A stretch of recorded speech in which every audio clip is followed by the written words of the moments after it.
11 तारीख को प्रदेश में अचानक जो वर्षा की अधिकता और फिर पहाड़ों से जो पानी आया, एक बाढ़ की स्थिति बनी। लगातार हमारी सरकार, हमारा एडमिनिस्ट्रेशन लोगों के बचाव के लिए, व्यवस्थाओं को ठीक करने के लिए पहले दिन से ही एक्टिव हो गया था। पूर्व तैयारियों में वैसे हम बाढ़ राहत की जो हमारे रेगुलर मीटिंग होती हैं बाढ़ के रोकथाम के नाते से, जैसे मैंने पहले ही बताया कि हम हर वर्ष 2 बार ये मीटिंग करते हैं, एक बार जनवरी में और एक बार मई में, जबकि पूर्व के वर्षों में केवल एक बार मई के अंदर मीटिंग होती थी।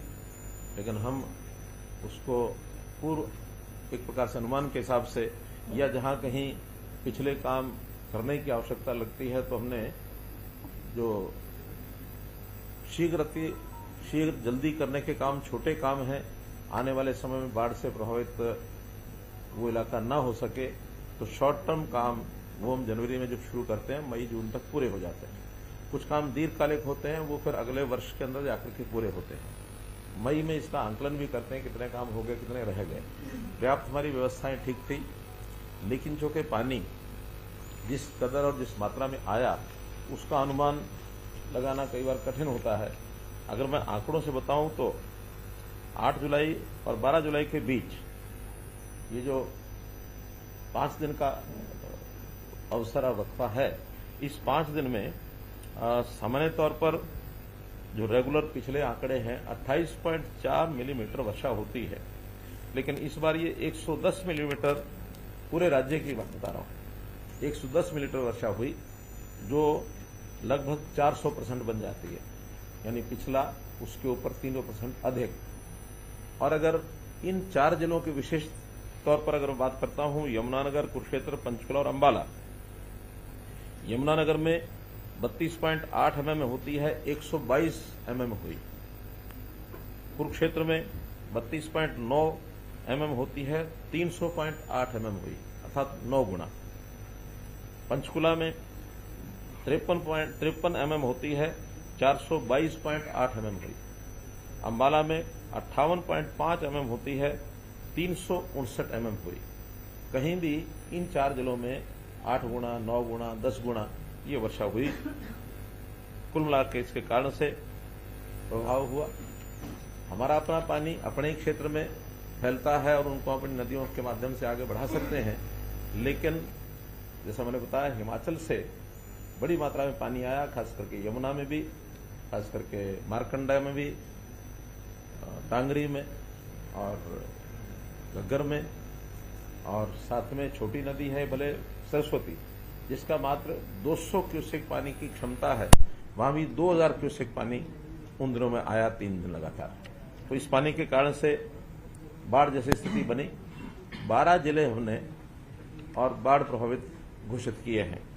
वो 12 जिले हैं पंचकुला, अंबाला, करनाल, कैथल, कुरुक्षेत्र, पानीपत, सोनीपत, सिरसा, फतेहाबाद और यमुनानगर बताया मैंने, यमुनानगर। तो ये सब 12 जिले,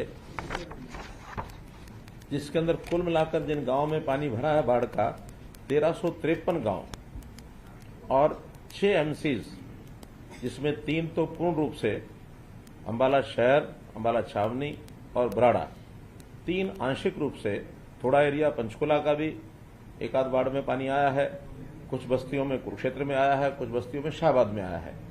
तो से 6 म्यूनिसिपैलिटीज भी इससे प्रभावित हुई है। हम लोगों ने बचाव के कार्य कराते से जो आंकड़े अभी तक हमारे पास आए हैं, इन सब गांवों में तुरंत जिला एडमिनिस्ट्रेशन के लोग वो पहुंचे, जहां एसडीआरएफ की, एनडीआरएफ की आवश्यकता थी वो हमने भिजवाई। सेना के लोग वहां गए, स्थानीय जितनी शक्ति थी वो सब लगी ही है। हमारी पुलिस भी, सामान्य जो पुलिस के काम होते हैं उसके अतिरिक्त बचाव कार्यों में, सेवा कार्यों में वो भी लगे। कुल मिलाकर 41 राहत शिविर लगाए गए, जिसमें 6629 लोग वहां पहुंचे। कुल आज भी 1774 लोग अभी उन कैंपों में रह रहे हैं। शेष अपने घरों को वापस चले गए हैं। ऐसे सब शिविरों में हमारे स्वास्थ्य विभाग ने भी इलाज के लिए शिविर लगाए। 147 गांव में फॉगिंग कराई गई है। 2500 ओआरएस पैकेट दिए गए हैं और जिन लोगों का छोटी मोटी बीमारी के कारण से इलाज हुआ, ऐसे 37,500 लोगों का इलाज हुआ। पशुओं के लिए चारा, पानी की आपूर्ति, दवाएं और जहां कहीं शिविर थे उनमें भी ये सारी व्यवस्थाएं हमने सब की। इस चारे पर जो हमारा डिजास्टर मैनेजमेंट का जो फंड है उसमें से प्रति जानवर 80 रुपया प्रतिदिन और छोटे जानवर के लिए 45 रुपया प्रतिदिन ये राशि भी उनको भेजी गई है ताकि उस खर्च से वो अपना कार्य कर सकें। जहां तक क्षति का अनुमान है, अभी तक आंकड़े निरंतर जुटाए जा रहे हैं, फिर भी मोटे रूप से 35 लोगों की अभी जानकारी, जो पुख्ता जानकारी मिली है कि जिनकी मृत्यु हो गई, जो इस स्थिति में अपनी जान गंवा बैठे। ऐसे ही घायलों की संख्या पूरी एकदम एग्जैक्ट नहीं है, लेकिन फिर भी कुछ लोग घायल हैं, कुछ हॉस्पिटलाइज्ड हैं। सब जिलों में स्थिति तो सामान्य हुई है, पानी उतर गया है, लेकिन अभी 2 जिले इस समय भी प्रभावित हैं, फतेहाबाद और सिरसा, जहां पानी अभी एक सीमा से अधिक अभी भी चल रहा है। क्योंकि घग्गर के पानी का जितना बहाव राजस्थान की तरफ हो जाना चाहिए उतना नहीं हो रहा है। वहां के पैसेज भी उतरा है, आगे जाके नदी नहीं रहती, वो फिर पानी फैलता है और फैलाव के कारण से पानी का जो खिंचाव बनता है आगे की तरफ वो नहीं बना है। धीरे धीरे वो पानी उतर रहा है।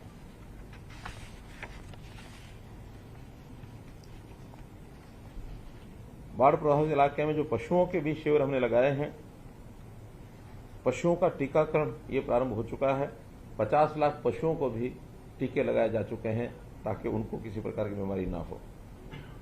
मकान जो अभी तक आंकड़ा मिला है, 125 मकान गिर गए हैं, एक प्रकार से पूर्ण रूप से क्षतिग्रस्त हुए हैं।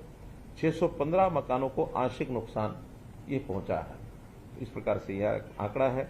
पशुओं में लगभग 50 गाय और भैंस, ऐसे ही 50 भेड़ बकरी, 872 सुअर और 2500 मुर्गियां अभी तक रिपोर्ट जो हुई है इनकी डेथ हुई है।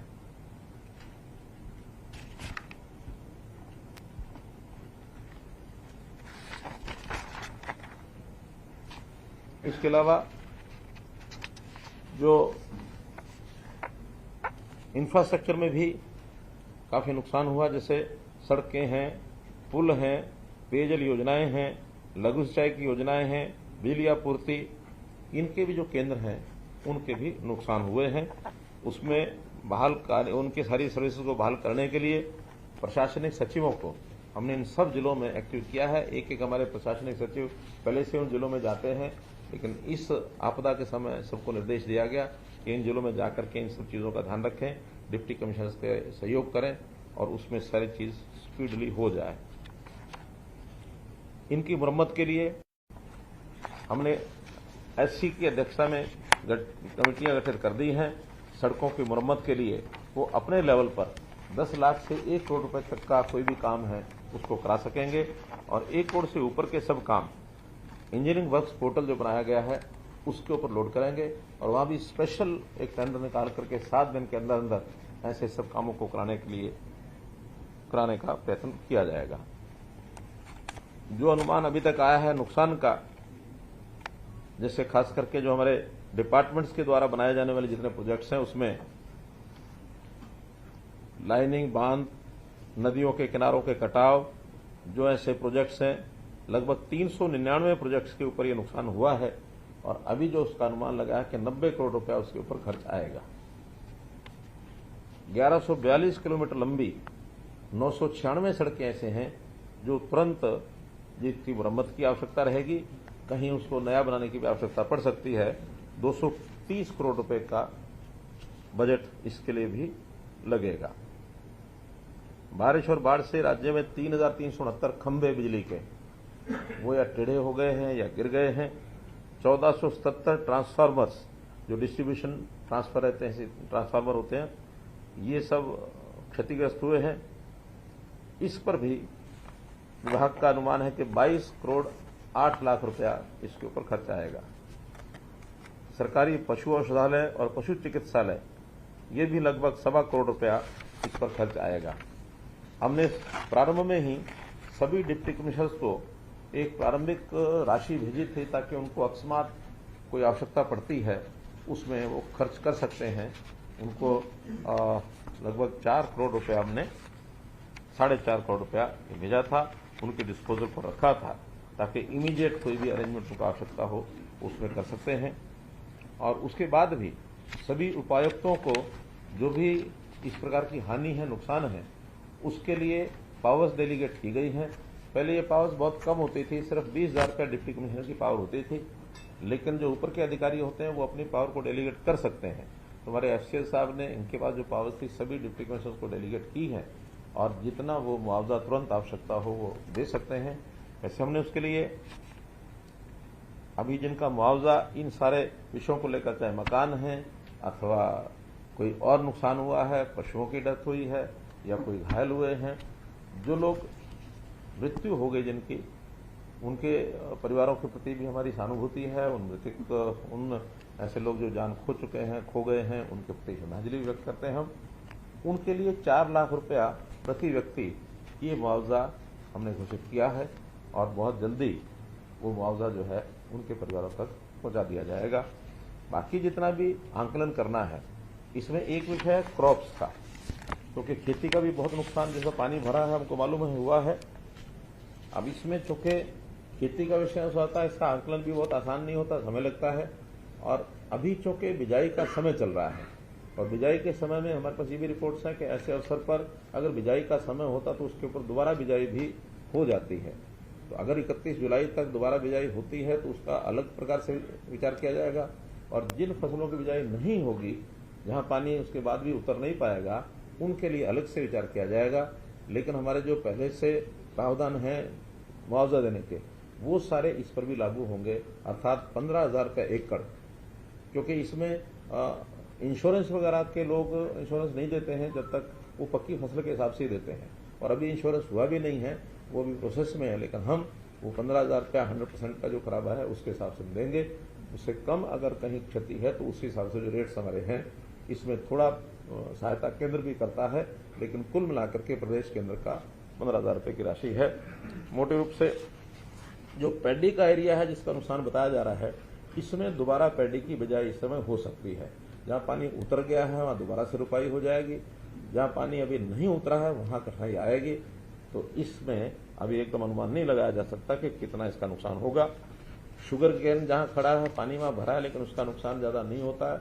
वो 3 दिन में 4 दिन में पानी जहां उतर जाएगा उसको कठिनाई नहीं आएगी।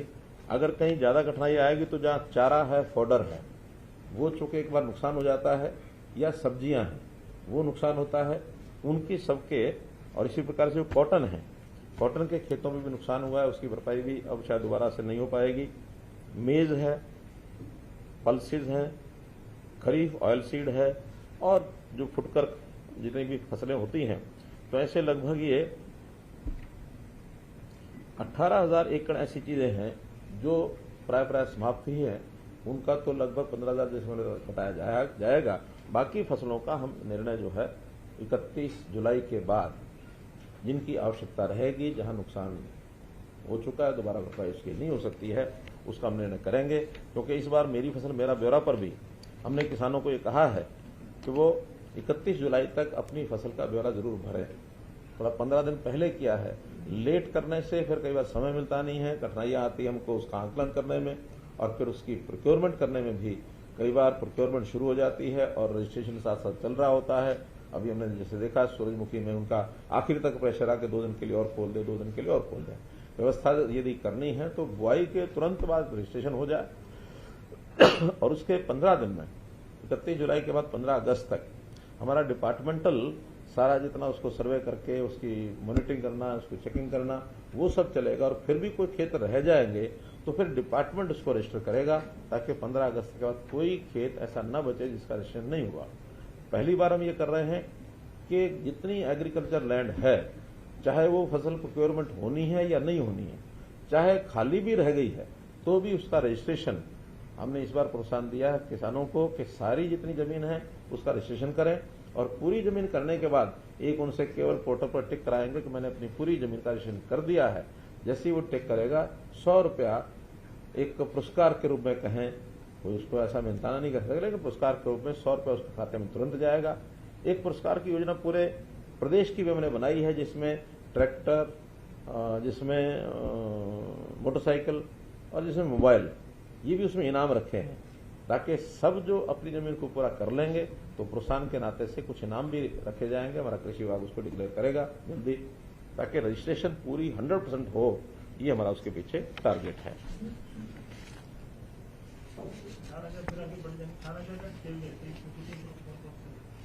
उसमें मुख्य रूप से तो चारा है, फॉडर। कॉटन इस क्षेत्र में होती नहीं है, कम होती है, 1500 एकड़ फॉडर है, यानी कॉटन है। 1000 एकड़ के लगभग मक्का है, बाकी फुटकर है 200-500 एकड़, ज्यादा नहीं। 18,000 बता रहे, 13,000-14,000 तो फॉडर है, बाकी फुटकर है। फॉडर को बिजाई दोबारा अगर 15 अगस्त तक नहीं होती, पानी खड़ा है,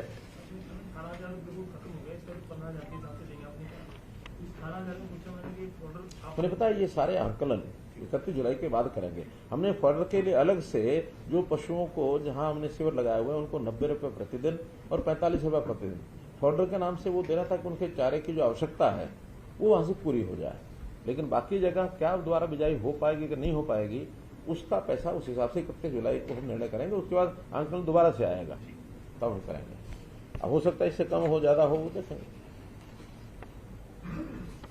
पशुओं के लिए भी अलग से, जैसे रेट्स डिजास्टर प्रबंधन जो हमारा डिजास्टर फंड है, उसमें 4 लाख रुपया जिस व्यक्ति की मृत्यु होती है, ऐसे दिव्यांगता में भी 40 से 60% दिव्यांगता 74,000 रुपये, 60 से अधिक होने पर 2.5 लाख रुपये।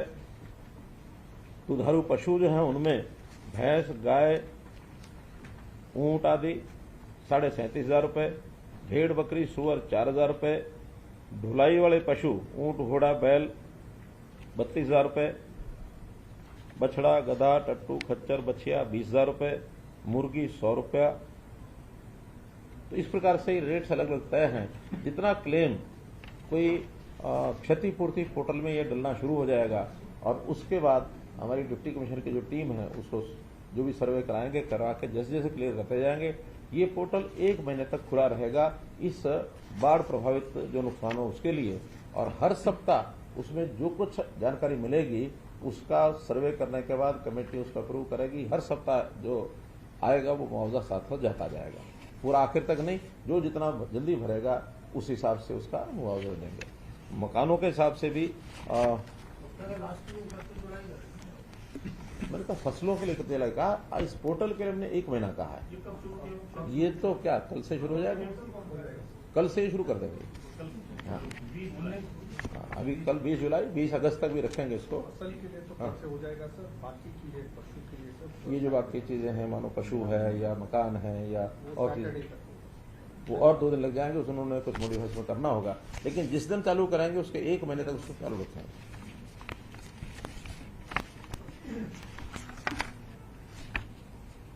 लोगों से हमने अपील की है कि सावधानी बरतनी बहुत आवश्यक है। खास करके बीमारियां फैलने का जो डर होता है उसमें सबसे पहला तो स्वच्छता और हाइजीन, पानी है उसको उबाल कर पिएं। छोटी मोटी तकलीफ होती है तो तुरंत उसको संज्ञान में लेकर के उसको डॉक्टर को दिखा करके उसमें इलाज के लिए आगे बढ़ें। मेडिकल कैंप्स स्वास्थ्य विभाग जगह जगह लगा रहे हैं। जहां गांव में प्रभावित हुए हैं, जो गांव 578 गांव ऐसे हैं जहां पानी भरा ज्यादा और वो निकलने में भी थोड़ा सा देरी लगी है, उसके अंदर से तो 380 गांव ऐसे जिसके अंदर पानी रिसीड होना शुरू हो गया, तो भी उसमें 200 गांव ऐसे हैं जिसमें धीरे धीरे पानी अब घटना आगे शुरू हो जाएगा, वर्षा अगर नहीं आती है तो। शहरों में भी 33 वार्ड हैं जो सबसे ज्यादा प्रभावित हुए हैं। 23 वार्ड में से पानी निकल गया है, 10 वार्ड ऐसे जो अभी भी पानी है। मेडिकल कैंप्स अभी तक जो लगाए गए हैं 2878 कैंप लगाए हैं। कहीं बुखार की शिकायतें हैं, कहीं गैस्ट्रोएंटराइटिस इसकी शिकायतें हैं, सांप के काटने की भी शिकायतें मिली हैं 38, लेकिन उसका इलाज हो गया है, हो रहा है। कोई सांप के काटने से मरने का तो कोई समाचार नहीं है अभी।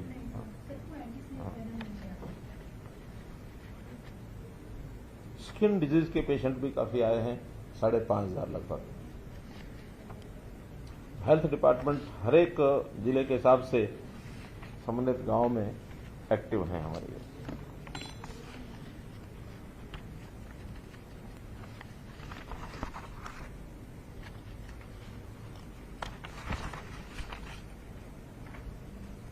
कुल मिलाकर के मित्रों, जितने विषय